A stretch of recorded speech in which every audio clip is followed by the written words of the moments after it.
Jason Sanjay அவர்கள் திரிஷாக்கு கால் பண்ணி பேசியிருக்காரு அப்படிங்கிற மாதிரியான தகவல் தான் சமீபத்தில் வெளியாகி சோசியல் மீடியாவில் ரொம்பவே வைரலாக போய்கிட்டு இருக்கு. அதை பற்றி தான் இந்த ஒரு வீடியோவில் நம்ம பார்க்க போகிறோம். தமிழ்நாடு ஃபுல்லாகவே மிக பெரும் வைரலாக போய்கிட்டு இருக்கக்கூடிய நியூஸ் என்ன அப்படின்னா, சங்கீதா விஜய் அவர்கள் டிவோர்ஸ் கேஸை வாபஸ் வாங்கியிருக்கே தான். அண்ட் இந்த ஒரு செய்தி வெளியானதை தொடர்ந்து ஏகப்பட்ட விஷயங்கள் அடுத்தடுத்து வெளியாகி வந்த வண்ணம் இருக்குது. அந்த வகையில் சமீபத்தில் வெளியாகி இருக்கக்கூடிய தகவல் என்ன அப்படின்னா, ஜேசன் சஞ்சய் அவர்கள் திரிஷாக்கு கால் பண்ணி பேசியிருக்காரு அப்படிங்கிறே தான். அண்ட் இந்த ஒரு கால் எதற்காக அப்படின்னா, அவங்கக்கிட்ட ஒரு சில முக்கியமான விஷயங்கள் பேசி முடிவெடுக்கணும் அப்படிங்கிறதுக்காக தான். அதில் ரொம்ப முக்கியமான விஷயம் என்ன அப்படி பேசியிருக்காருங்கிறது தெரிய வந்திருக்குன்னா, ஃபர்ஸ்ட் ஆஃப் ஆல் நீங்களும் அப்பாவும் நல்ல ஃப்ரெண்ட்ஸ் அப்படிங்கிறது எங்கள் எல்லாருக்குமே நல்லாவே தெரியும். அண்ட் நம்ம ஃபேமிலிக்கும் அது தெரியும். பட் உங்கள் 2 பேர்த்தோட அவுட் சைட் ப்ரெசன்ஸ் வந்து வெளியில் வேறு மாதிரி ப்ரொஜெக்ட் ஆகுது. அண்ட் இதுக்கப்புறம் அந்த மாதிரி இல்லாமல் இருந்தால் நல்லாயிருக்கும்.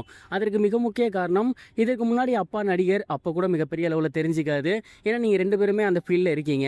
பட் இப்போ அந்த மாதிரி நம்மளால் சொல்ல முடியாது. அவர் வந்து ரொம்ப முக்கியமான ஒரு பொறுப்பில் இருக்கார். அவருக்கு ஏதாவது ஒரு சின்ன விஷயம்னாலும் மிகப்பெரிய அளவில் அஃபெக்ட் ஆகும். ஸோ ப்ளீஸ் நீ அந்த ஒரு விஷயத்தை அவாய்ட் பண்ணிடுங்க. அதே மாதிரி என்னதான் நம்ம ஃபேமிலிக்கு தெரிஞ்சாலுமே வெளியில் பேசுகிறது அப்படிங்கிறது உங்களை வச்சு தான் பேசுகிறாங்க. அது ரொம்பவே கஷ்டமாக இருக்குது. உங்களுக்கும் பிரச்சனை வேணாம், இனி எங்கள் ஃபேமிலிக்கும் பிரச்சனை வேணாம். அண்ட் அதனால தான் நான் சொல்கிறேன், இதுக்கப்புறம் அப்பா கூட வெளியே போகிறத கொஞ்சம் அவாய்ட் பண்ணுங்கள். அதே போல் அப்பாவோட ஃபோட்டோவை போஸ்ட் போடுறது, இந்த மாதிரியான விஷயங்களையுமே சோசியல் மீடியாவில் கொஞ்சம் தவிர்த்துருங்க. ஏன்னா இப்போ தான் அம்மா வந்து கொஞ்சம் சார்ட் அவுட் ஆகியிருக்காங்க அந்த ஒரு இஷ்யூலேருந்து. அண்ட் டிவோர்ஸையுமே வாபஸ் வாங்கியிருக்காங்க. மறுபடியும் எதுவும் ஒரு இஷ்யூனா எங்கள் பேச்சை கேட்கவே மாட்டாங்க. நான் தான் அம்மாவை கெஞ்சி கூத்தாடி சம்மதிக்க வச்சுருக்கேன். அண்ட் அப்பாட்டையுமே இப்போ தான் ரீசெண்டாக பேசி வந்துட்டுருக்கேன். ஸோ இது கெடாமல் இருக்கணும் அப்படின்னா நீங்கள் மனசு வச்சா மட்டும் தான் உண்டு அப்படிங்கிற மாதிரி சொல்லியிருந்திருக்காராமா. திரிஷா அவர்களுமே நாங்கள் ஃப்ரெண்ட்ஸாக தான் இருக்கோம், நீங்கள் தப்பாக எடுத்துக்காதீங்க, இதுக்கப்புறம் நான் அதை அவாய்ட் பண்ணுறேன் அப்படிங்கிற மாதிரி சொல்லியிருக்காங்களாமா. அண்ட் இந்த ஒரு விஷயம் தான் இப்போ சோசியல் மீடியாவில் ரொம்பவே வைரலாக போய்கிட்டு இருக்கு. விஜய் சாரும் சங்கீதா மேமும் சேர்றதுக்கு ஜேசன் சஞ்சய் தான் அடித்தளமாக இருந்தார்னு சொன்னாங்க. அது இந்த ஒரு நியூஸ் மூலயமா மறுபடியும் கன்ஃபார்ம் ஆகியிருக்கு. இது ஒரு புறம் இருக்க, கவின் அவர்களுடைய ஹாய் படம் தள்ளி போயிருக்கு அப்படிங்கிற செய்தி வெளியாகி ரசிகர்களுக்கு மிக பெரும் ஒரு ஏமாற்றத்தை ஏற்படுத்தியிருக்கு. அறிமுக இயக்குனர் விஷ்ணு எடவன் அவர்களோட இயக்கத்தில் கவின் மற்றும் நயன்தாரா இவங்க 2 பேருமே முக்கியமாக நடிச்சிருக்கக்கூடிய படம் தான் ஹாய். அண்ட் இந்த ஒரு படத்தோட பாடல்கள்லாம் நல்ல வரவேற்பு பெற்றிருக்கு. டீசருமே நல்ல வரவேற்பு பெற்றிருக்கு. இந்த படம் ஆகஸ்ட் 14 வெளியாகும் அப்படிங்கிற மாதிரி எல்லாருமே சொல்லியிருந்தாங்க.